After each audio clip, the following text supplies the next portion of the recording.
Eccellenza, Monsignor Arċisqof ta' Djoċesi ta' Malta, Eccellenzi, aħwa fis-saċerdozju, membri parlamentari, wis rispettabbli sindku u poplu għażiż ta' Alla. Fisem ħuti l-patrijiet tal-provinċja tagħna u l-familja ta' Patri Elija nixtieq tassew nirringrazzjakom minn qalbi għaliex illum għażiltu illi tiġu hawn magħna biex ngħixu dan il-mument. Li huwa mument forsi diffiċli għal ħafna minna jekk mhux għal kulħadd għaliex fih qegħdin ngħixu mumenti ta' niket ukoll forsi mumenti ta' ferħ mhux għax Patri Elija ħallina imma għaliex tul ħajtu it-triq tagħna iltaqat ma' tiegħu. Patri Elija imwieled San Pawl il-Baħar, magħmed f'din il-parroċċja għex għal ħafna żmien hawnhekk. Qabel ngħidu li kien saċerdot nistgħu ngħidu li kien Franġiskan, imma qabel kien Franġiskan ukoll magħmed Nisrani Kattoliku, imma qabel dan ukoll bniedem uman. Illi naħseb jien u nemmen li kollha kemm intom taqblu miegħi tul ħajtu kien kapaċi jifhem tassew x'inhi umanità permezz tal-għajnuna ta' Alla l-imbierek bena lilu nnifsu biex aħna wkoll nifhmu x'jiġifieri tkun bniedem. Kellu sentimenti mill-isbaħ. Iżda mbagħad ukoll il-ġenituri tiegħu għażlu li jtuh il-mamudija, illi nżerat fih iż-żerja tal-fidi, illi l-len mis-sentimenti sbieħ illi għandna l-Patri Elija taqadna l-koll flimkien illum. U forsi d-differenza bejna u bejnu hi illi hu ħada tassew bis-serjetà u refa' r-responsabilità biex din ix-xitla tal-fidi jieħu ħsiebha sakemm tikber u ssir dik is-siġra u tifrex il-frejj tagħha fejn jistkennu ħafna nies. U naħseb din hija waħda mill-isbaħ tal-limiet illi nistgħu nieħdu illi ta' Nisrani Elija għex il-fidi. Iżda qisu ma kienx biżżejjed għalih u għal l-imbierek rid xi ħaġa iktar minnu, sejjaħlu biex ikun patri minuri konventwali. Sejjaħlu biex jimxi fuq il-passi tal-fqajjar tas-Sisi u nafu kemm kien radikali l-fqajjar tas-Sisi illi ma rid xejn fid-dinja, ma rid l-ebda kidba bħala proġett tal-ħajja tiegħu ħlief il-Vanġelu waħdu. San Franġisk kien qiebes mal-patrijiet mhux għax kien kattiv imma xridhom illi jimxu biss wara Sidna Ġesu Kristu. Ridna illi ma nħarsu mkien ħlief mhux f'għajnejh. U nemmen illi Elija għamel l-istess. Imma wkoll kien saċerdot. Għaliex Alla ma kienx biżżejjed għalih illi jsejjaħlu għal Nisrani u Franġiskan, imma rridu wkoll saċerdot biex dawk il-grazzi kollha li Alla l-imbierek rid jgħaddi lill-poplu għażiż tiegħu jgħaddihom ukoll permezz tiegħu. Elija għamel ċelebrazzjonijiet kbar kemm fid-djoċesijiet tagħna u Malta kif ukoll fid-djoċesijiet madwar id-dinja. Imma naħseb illum hija l-aħħar waħda li sejħilna għaliha. U ġabna hawnhekk mhux biex nifirħu nikbu biss, mhux biss nistaġbu, imma wkoll biex iwissina forsi għall-aħħar darba. L-eżempju tal-ħajja tiegħu illi kien wieħed mill-isbaħ. Il-kelma illi llum rajna u smajna għażluha b'ħafna attenzjoni l-eżist tiegħu u naħseb hija sabiħa wkoll. U forsi li llum irid li propju dil-kelma tieqaf fil-kelma fil-qalb tagħna u jekk din il-qalb għadha ibsa daqs il-ġebel tkompli tirtab jew forsi tibda tirtab għaliex il-kelma tagħmel id-differenza kollha. U naħseb nistgħu ngħidu illi mill-bidu sal-bieraħ sa nhar it-tnejn illi għadda Patri Elija dejjem sema l-kelma. Imma wkoll ma kienx arroganti u violenti magħha imma kien iħalliha titkellmu. Xi ħaġa li aħna mhux dejjem lesti illi nagħmluha. lezzjoni mill-isbaħ u nistgħu nżommuha fil-qalb tagħna. Naħseb naqblu illi għalkemm hija ċelebrazzjoni ta' niket, hija wkoll ċelebrazzjoni ta' paċi. U din il-paċi għaddit lilna permezz ta' Elija imma hi ta' Alla. U naħseb din hija teżor illi għandna nożżu għal ħajjitna kollha.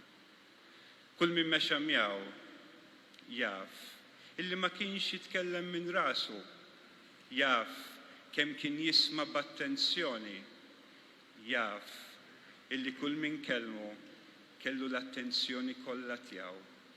U meta jitkellem lura, mhux tant konna nisimgħu il-leħen tiegħu, imma lil Alla jkellimna. Eżempji sbieħ wieħed wara l-ieħor. San Franġisk ukoll jgħidilna jew inkella aħjar min kiteb il-leġendi dwaru, illa darba minnhom San Franġisk fehem il-kobor ta' Alla l-imbierek u jsejjaħlu kemm int Alla kbir, kemm inti ħelu, min int. U jien min jien, dudu żgħir li ma niswa l xejn. Naħseb dan huwa passaġġ importanti ħafna fil-ħajja nisranija, fil-ħajja ta' dawk li jieħdu bis-serjetà l-fidi u jridu jimxu wara Kristu, illi jifhmu illi hemmhekk hemm Alla onnipotenti li jista' kollox, illi għall-ebda raġuni li ried ħoloq lili, ħoloq lilek, lilna l-koll, il-ħlejjaq kollha tad-dinja kollha li mxew matul is-sekli fuq wiġġ din l-art. Jifhmu l-kobor ta' Alla u fl-istess ħin jifhmu ċ-ċokon tagħhom. Dan għal San Franġisk kien passaġġ importanti għaliex mill-fqajjar tas-Sisi għamlu l-fqajjar tal-ogħla faqar illi spira ħafna nies madwaru. U naħseb għandna nippruvaw nirriflettu ftit ukoll għaliex aħna ta' nies tajbin u bravi li aħna kultant naħsbu illi aħna ħafna iktar milli aħna u ninsew inħarsu l-fuq u ġewwa fina biex naraw lil Alla l-imbierek jikteb l-istorja, ifassal it-triq minn fejn għandna ngħaddu, ifassal ukoll ir-relazzjonijiet, in-nies illi ħaniltaqgħu magħhom u forsi jagħtina wkoll ħorġa mimlija żerriegħa tat-tama biex niżurawha matul it-triq. Dan ninsewh u naħseb Elija għalih kien ċar daqs il-kristall, għaliex kellu ħafna biex jitkabbar, imma naħseb ħadd minna ma jafu bniedem imkabbar. Kellu ħafna biex jgħid jiena naf, kellu l-kwalifiki kollha jekk irridu nitkellmu bil-lingwaġġ tad-dinja, imma dejjem qatt pass lura għaliex fehem il-kobor ta' Alla u ċ-ċokon tiegħu. Imma fl-istess ħin fehem illi Alla l-imbierek rid jużah għaliex taħ il-ħajja, taħ il-fidi, sejjaħlu għal-ħajja Franġiskana imma wkoll għal-ħajja ministerjali. San Franġisk ikompli jafas fuq il-patrijiet u jgħidilhom toqdux tiftaħru bl-opri tal-qaddisin dak-kien tagħhom. Issa intom qisu illi tħabbirku bħalhom ħalli tagħmlu bħalhom. U tkabbrux wisq raskom għaliex s'issatkom għamiltu ftit jew xejn. Fis-sempliċità ta' Patri Elija naraw il-profondità ta' Alla. Għaliex ħallih l-ewwel ikellmu, rattablu l-qalb tiegħu, illi ma naħsibx li kienet tant tibsa, imma mbagħad tkellem. U dik il-ħorġa li kellu tama, kollha żerriegħa tat-tama, żeraħħa kull fejn kien, sal-aħħar mumenti tal-ħajja tiegħu.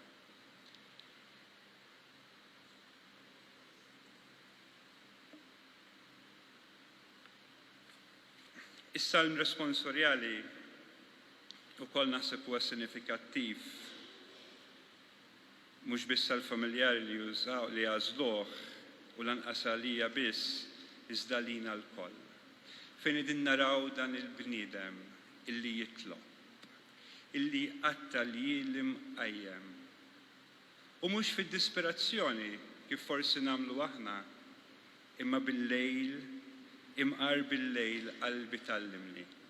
U hawnhekk naraw ukoll aspett ieħor tal-ħajja nisranija li għandha tkun maquda ma' Alla, illi l-ebda mument fil-ħajja tagħna ibes kemm hu ibes, aħrax kemm hu aħrax, ma qatt naqgħu għad-disperazzjoni.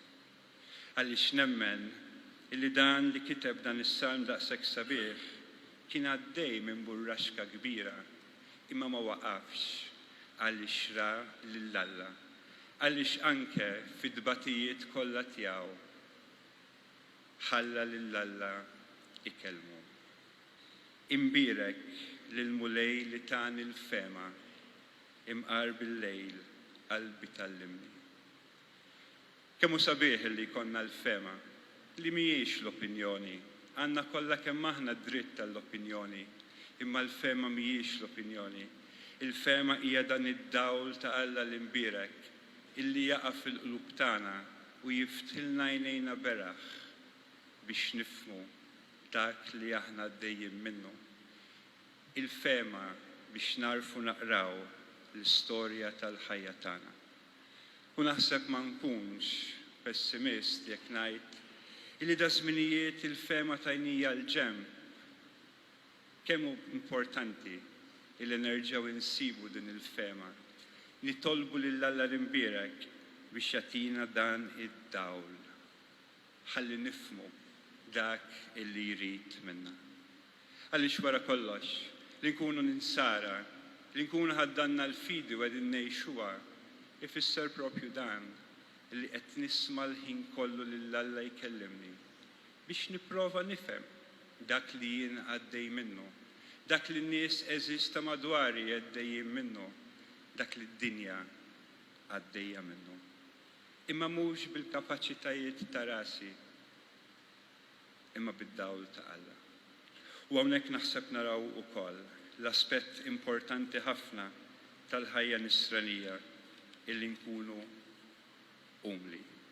Kif kien San Franġisk, ħafna umli, kif kien Elija wkoll umli. Aħna forsi mhux daqshekk, jeħtieġ inkomplu nimxu il-qudiem. Il-bieraħ Dajan u jien fil-għaxija wara li spiċċajna ċ-ċelebrazzjoni konna din nitkellmu, le naħseb qabel kien, konna din nitkellmu ftit fuq u qalt li min jaf x'inhu jaħseb it-siju, min jaf x'jgħidilna bħalissa.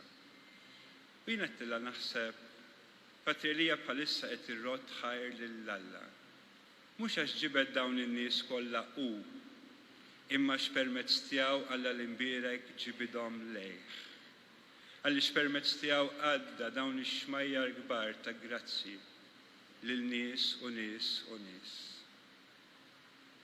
L-umiltà hija din, mhux li wieħed jintrema u jgħid ma nisma' xejn. Skont San Franġisk dejjem min hu l-bniedem umli għallimna missier il-faqar. U dak li hu quddiem Alla u quddiem il-bniedem xejn inqas u xejn iżjed. U naħseb hawnhekk hawn tallima wkoll tottalina li tassew għandna narfu minn aħna, imma mhux kif tgħidilna din il-kaxxa ta' rasna fid-dawl ta' Alla.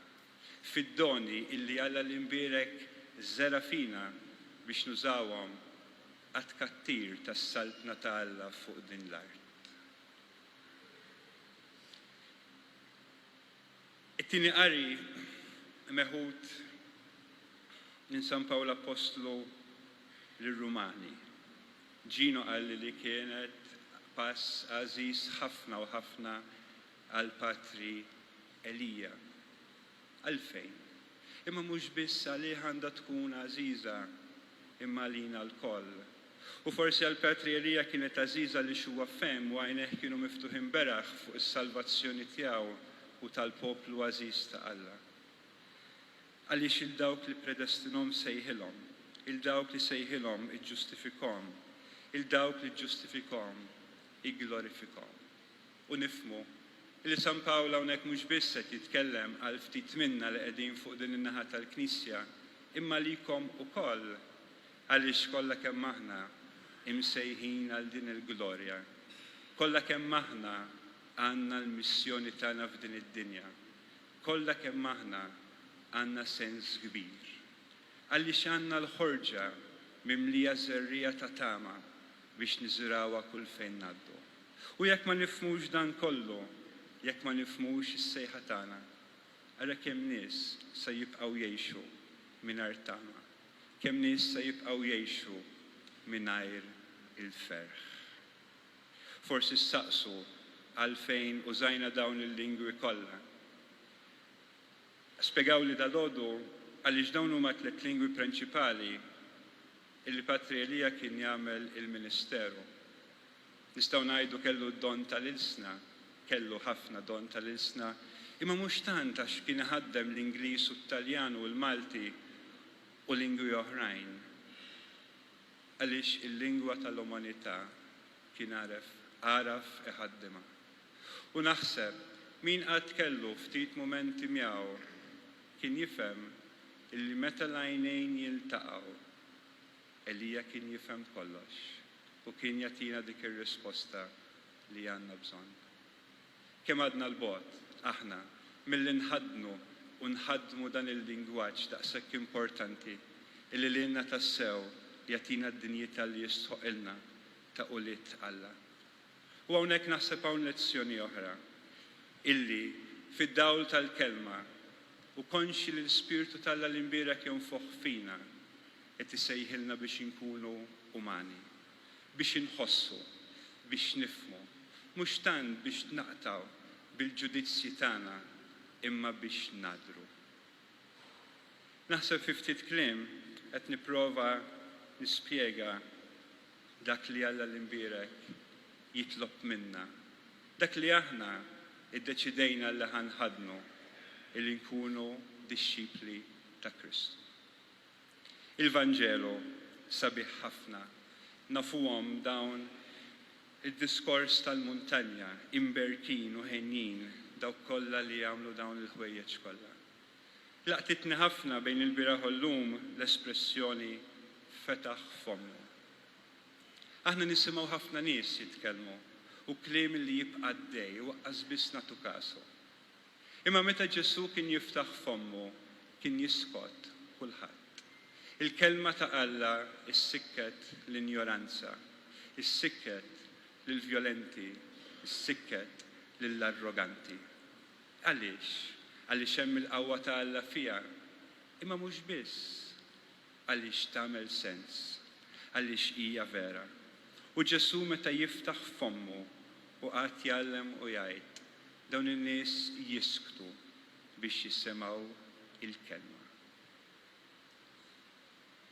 Kultant naħseb jiena nisimgħu ħafna kliem illi forsi ma jagħmlniex tajjeb għaliex ikompli jgerfixna iktar, ikompli jħawwat is-sentimenti tagħna, inissel fina sentimenti ġodda illi konna nistkerħuhom. Kemm għandna bżonn għalhekk nisimgħu lil dan il-ħalq jitkellem ta' Alla l-imbierek biex jgħidilna illi aħna ħenjin jekk qegħdin imbagħtu, jekk aħna mniktin ħansibu l-faraġ, jekk aħna ħenjin ta' qalbna ħelwa għaliex ħajkonna il-wirt tal-art. Ħenjin jekk aħna bilanċ u bruħ għall-ġustizzja għaliex se nkunu imxebbajn. Kultant immorru nfittxu dawn l-affarijiet il-bogħod mill-lejjun tas-salvazzjoni. U naħseb din hija wkoll għajta u lezzjoni oħra ta' ħuna Elija illi ħajdilna tisimgħux kollox fid-dinja. Jekk tisimgħuhom ismgħuhom tal-juma, imma l-importanti li tisimgħu il-kelma ta' Alla. Vers li jolqotni ħafna u naħseb importanti f'dan il-Vanġelu u ħejjin dawk ta' qalbhom safja għaliex huma jaraw lil Alla. Hawnhekk qegħdin naraw xi ħaġa kbira, tremenda, illi min qatra lil Alla u baqa' ħaj ħadd. Imma dawk ta' qalbhom safja San Mattew qed jgħidilna jaraw lil Alla. U għandna nifhmu li mhux se jaraw il-figura tal-missier jew tal-iben jew tal-Ispirtu. Allura fejn se jarawh lill-Alla l-imbierek? Jien naħseb jekk tassew qalbna tkun safja, se naraw lill-Alla fost il-bnedmin. U mhux biss fost il-komunità tagħna u l-aħwa illi niġu niċċelebraw is-sagramenti qaddisa, imma f'kull bniedem illi jimxi fuq wiġġ din l-art. Għaliex aħna x'għandna iktar minn ħaddieħor li mhuwiex Nisrani. U nemmen illi il-misteru tas-salvazzjoni qiegħed imnissel f'kulħadd. Elija kien kapaċi jagħmel dan. Elija kellu għajnejh miftuħin beraħ għas-sofferenza tan-nies, għad-batija illi kienu jgħaddu minnha, għall-preġudizzji illi kienu jgħixu. U kien jimxi ma' kulħadd. U kien jimxi ma' kulħadd għaliex kien jara lill-Alla l-imbierek fihom.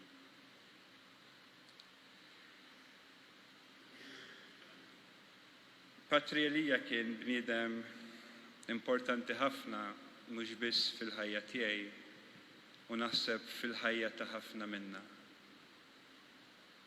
Ħadd minna marċiva l-mantar tiegħu kif għamel il-Profet Elija u naħseb ma' ħadd fostna li jħossu Eliżew li jista' jirċievi l-Ispirtu tiegħu.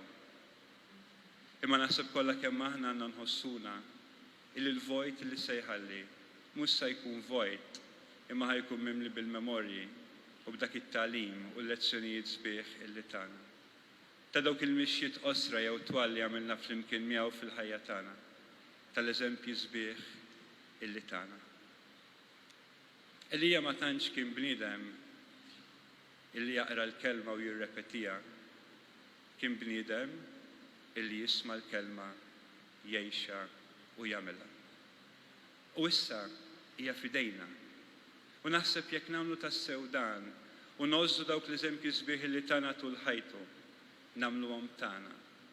U ngħidu iva, millum il-qudiem irrid nieħu l-fidi tiegħi bis-serjetà.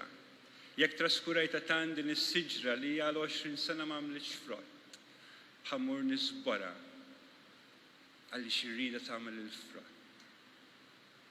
Alla jitkellem hekk ikellem lid-dinja. Dan hu l-Ispirtu ta' Alla li jgħix fina. U aħna kellna l-grazzja illi narawh b'għajnejna u mhux biss naqrawh fil-kotba. Ejjew nirringrazzjaw lil Alla l-imbierek illi l-ewwel nett tagħna l-ħajja, illi nissilna fil-fidi permezz tal-ġenituri tagħna u l-mamudija illi hekk sirnu li til-Knisja. Imma wkoll għandna dan l-eżempju sabiħ. Ħalli nkomplu nxerdu l-qdusija, nkomplu nxerdu l-ħniena u t-tama madwarna. San Franġiski ngħid tal-aħħar ta' ħajtu kiteb il-famuża frażi Deus meus et omnia, Alla tiegħi u kollox. U naħseb dawk kienu l-passaġġi tiegħu illi fil-li bniedem tad-dinja li ma jridx jifhem xejn, sakemm imbagħad jintebaħ illi hemm Alla daqs kbir, illi mhux biss jgħix barra minnu ma fuq kollox ġewwa fih. Jifhem iċ-ċokon tiegħu sakemm jasal biex jgħid Alla tiegħi huwa kollox. Elija din għamilha. Issa aħna s'se nagħmlu.